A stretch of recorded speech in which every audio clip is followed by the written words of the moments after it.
पिठीच्या करंज्या बनवण्यासाठी इथे मी 1 किलो गहू घेतलेला आहे। या गव्हामध्ये आपल्याला गहू भिजेल एवढं पाणी घालून घ्यायचं आहे। 3 ते 4 मिनिटच आपल्याला यामध्ये भिजत घालायचे आहे। या प्रोसेसला गहू ओलवणे असेही म्हणतात। यामुळे जेव्हा आपण गहू दळून आणतो तेव्हा याचा कोंडा छान पडतो। आता अशा पद्धतीने इथे मी एक जाळीचं टोपलं घेतलेलं आहे। यामध्ये मी ओला केलेला कापड घातलेला आहे। लक्षात ठेवायचं कापड ओलाच असायला हवा। त्यानंतर जे गहू आपण भिजत घातलेले होते ते गहू काढून आपण यामध्ये घालून घेणार आहोत। फक्त 3 ते 4 मिनिटच आपण पाण्यामध्ये याला ठेवलेलं होतं। तुम्ही बघू शकता सर्व गहू मी यामध्ये घालून घेतलेले आहे। आता याला झाकून 8 ते 10 तास छान मुरायला ठेवायचं, जेणेकरून याचे सर्व सालं निघून जातील। मी याला चक्कीवरून दळून आणलेलं होतं। अशा पद्धतीने जाडसर त्याला रवा पाडून मागायचा। आता इथे माझ्याकडे एक जाड चाळणी आहे आणि एक बारीक चाळणी आहे। या 2 चाळण्या आपल्याला लागणार आहे। सर्वप्रथम आपल्याला जे आपण पीठ दळून आणलेलं आहे त्यातला कोंडा काढून घ्यायचा आहे। तुम्ही बघू शकता याचे जे सालं आहे ते भिजत घातल्यामुळे सर्व कोंडा बाहेर आलेला आहे। अशा पद्धतीने आपण आधी जाड चाळणीमधून यातून काढून घेणार आहोत। तुम्ही बघू शकता खूप सगळा कोंडा इथे निघालेला आहे। आता हे पीठ आपलं गाळून तयार झालेलं आहे आणि कोंडा आपण बाजूला काढून घेतलेला आहे। आता हे पीठ परत आपल्याला बारीक चाळणीतून काढून घ्यायचं आहे। आता आपण हे पीठ परत बारीक चाळणीमधून काढून घेणार आहोत। जे खाली पडते आहे ते आपली पिठी आहे, ती आपल्याला तुपामध्ये भाजून घ्यायची आहे आणि वर जो निघालेला आहे तो आहे रवा। हा रवा आपण उपमा असो किंवा सुजी असो यासाठी वापरू शकतो। अशा पद्धतीने सर्व पिठी जी आहे ती छान गाळून घ्यायची। तुम्ही बघू शकता छान फाईन अशी पिठी तयार झालेली आहे। हीच पिठी आपल्याला सारणमधून वापरायची आहे। इथे ही जो रवा बाजूला निघालेला आहे हा रवा छान जाडसर रवा जो आपण मार्केटमधून आणतो तसाच इथे पडून तयार झालेला आहे। आता आपल्याला जी पिठी बारीक आपण दळून घेतलेली होती ती पिठी आपल्याला 3 ग्लास एवढी पिठी घ्यायची आहे। तुम्ही बघू शकता अशा पद्धतीने मी 3 ग्लास एवढी पिठी घेतलेली आहे। ही पिठी आपल्याला तुपामध्ये छान खरपूस अशी लालसर रंगावर भाजून घ्यायची आहे। यासाठी मी कढई तापत ठेवलेली आहे। यामध्ये 1 चमचा मी तूप घालून घेतला आहे आणि यामध्ये आता पिठी घालून आपण छान लालसर रंगावर याला भाजून घेणार आहोत। अशा पद्धतीने सर्व पिठी छान मीडियम टू लो फ्लेमवर मी भाजून घेतलेली आहे। तुम्ही रंग बघू शकता छान लालसर आलेला आहे आणि सुगंधही खूप छान सुटलेला आहे। ही पिठी आपल्याला थंड करून घ्यायची आहे। गार केल्यानंतर आपल्याला यामध्ये पिठी साखर घालायची आहे आणि काही इन्ग्रेडियंट्स घालायचे आहे। त्यामध्ये आहे वेलची पूड, कोकोनट पावडर, चारोळी आणि तूप। पिठी साखर इथे मी घेतलेली आहे। आपल्याला 3 ग्लास आपण एवढी पिठी घेतलेली होती त्यामध्ये पिठी साखर आपल्याला घालायचं आहे। 2 ग्लास पिठी साखर मी यामध्ये घालत आहे। अशा पद्धतीने मोजून ज्या ग्लासनी मी कणिक घेतलेली होती त्याच ग्लासनी 2 ग्लास एवढी पिठी साखर मी यामध्ये घालून घेत आहे। तुम्ही तुमच्या प्रमाणानुसार कमी गोड किंवा जास्त गोड करू शकता। आता यामध्ये आपल्याला कोकोनट पावडर घालून घ्यायचं आहे। अशा पद्धतीने 3 ते 4 चमचे कोकोनट पावडर घालून घ्यायचं। तुम्हाला आवडत असेल तर घाला, स्किप केलं तरीही चालेल। यानंतर थोडी वेलची पूड मी यामध्ये घालून घेत आहे। आता थोडी चारोळी यामध्ये घालून घ्यायची। तुमच्याकडे अवेलेबल असेल तर घाला, नाही घातलं तरीही चालेल। तुम्हाला ड्रायफ्रूट्स घालायचे असेल तर काही ड्रायफ्रूट्ससुद्धा तुम्ही यामध्ये घालू शकता।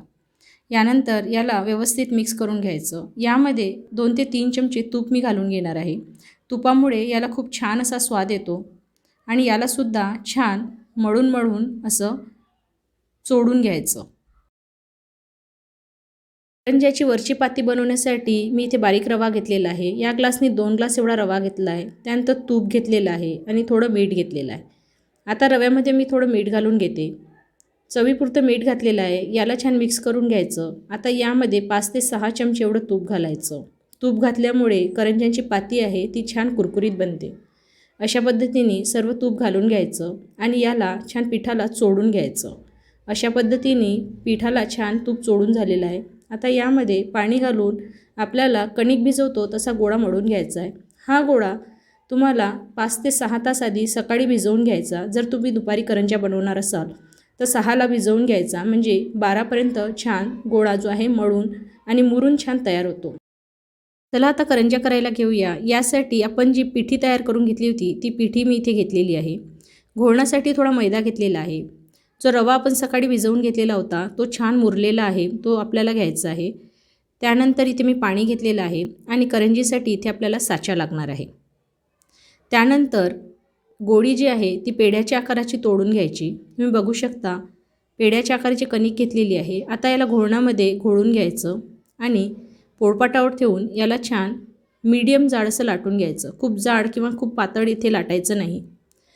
जी पाती आहे ती काठाने पातळ आणि मध्ये थोडी जाडसर ठेवायची, जेणेकरून आपली करंजी आहे ती फुटून बाहेर येणार नाही। तुम्ही बघू शकता माझी पाती लाटून तयार झालेली आहे।